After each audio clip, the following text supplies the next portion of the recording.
Y'all thought the Drake-Kendrick feud was cooling down? Think again the rap? War just got a brand new player and she's swinging harder and fader. That's right. Serena Williams ain't staying silent anymore after Drake's PI comments on his Australian tour. What started as subtle shade has exploded into a full-on tennis legend takedown that has the internet losing it. And wait till you hear how Kendrick quietly added fuel to this fire. Let's break down exactly what went down at Drake's Brisbane show. The 6th.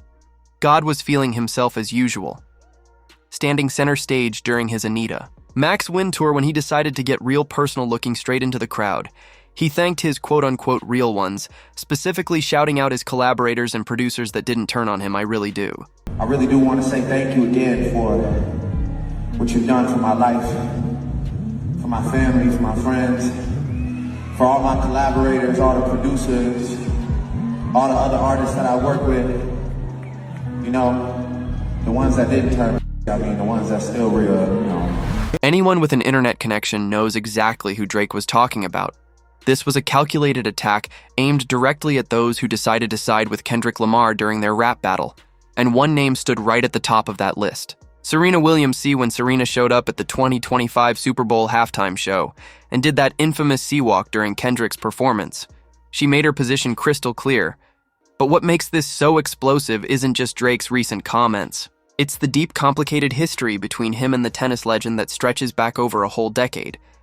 Their story begins all the way back in 2011, when Drake was still transitioning from Wheelchair Jimmy to the rap superstar we know today. Now, Serena, who was already dominating tennis with multiple Grand Slams, caught Drake's attention in a big way on August 3rd of that year. Drake shot his shot with this tweet: "Serena Williams, I cannot wait to put it on you and make you sweat during our match this weekend." Subtle, not exactly effective apparently, because shortly after Drake started showing up courtside at her matches, and paparazzi caught them getting close outside the tennis world too, and by 2015, photos emerged of them straight up making out at a Cincinnati restaurant after Serena won a tournament. This was the real deal. But like most of Drake's relationships, things fizzled out almost as quickly as they heated. I know Serena very well, and I know that she'll hear it loud and clear, but she'll also not hate me for it because it's lighthearted. Now you think that would be the end of it. But Drake has a talent for nursing grudges, and in 2022 he took an unexpected shot at Serena's husband on Middle of the Ocean, which includes the lyrics, "Sidebar, Serena, your husband a groupie. He claimed we don't got a problem, but no boo. It is like you coming for sushi." Alexis then responded like a gentleman on Twitter, simply saying he was proud to be his wife and daughter's biggest fan. This right here is exactly why Serena's Super Bowl appearance hit Drake so hard. It wasn't just that she sided with Kendrick, it's that she chose the most public stage pos to do it on. Sources close to Serena tell us she was absolutely livid when she heard about Drake's Pete Y comments on tour. One insider revealed Serena felt disrespected, not just as a woman, but as a mother and a professional athlete. She's beaten the best in the world for decades. She's not about to let Drake's childish comments slide. And Serena didn't just rage privately, according to multiple sources. She immediately reached out to mutual connections in the industry to make it known that Drake had crossed a line.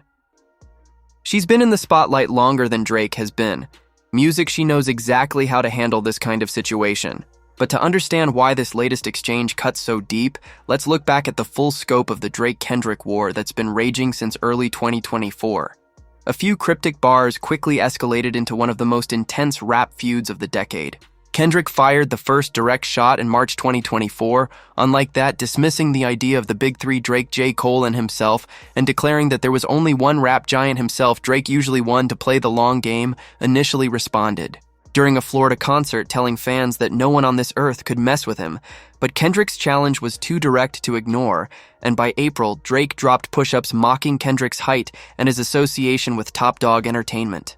The exchange of diss tracks accelerated at a crazy pace. Kendrick dropped Euphoria, a 6-minute verbal assault that questioned everything from Drake's use of ghostwriters to his authenticity in hip-hop. That's when it became clear that Kendrick was fully locked in.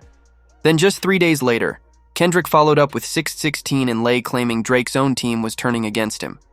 Drake then... I've learned anything this year is that none of us, not a single one of us, not even me, should ever pick a fight with Kendrick Lamar. They not like us. They not like us. The fallout from this three-way feud has had real consequences. Drake's streaming numbers for his latest releases have reportedly taken a hit. While Kendrick's Not Like Us recently reached 1 billion streams on Spotify, multiple sponsors have reconsidered their relationships with Drake following his comments, while Kendrick is reportedly fielding offers for major projects focused on social issues. And as for Serena, she's turned this moment into yet another win with her social media engagement skyrocketing. What do you think about Drake calling out those who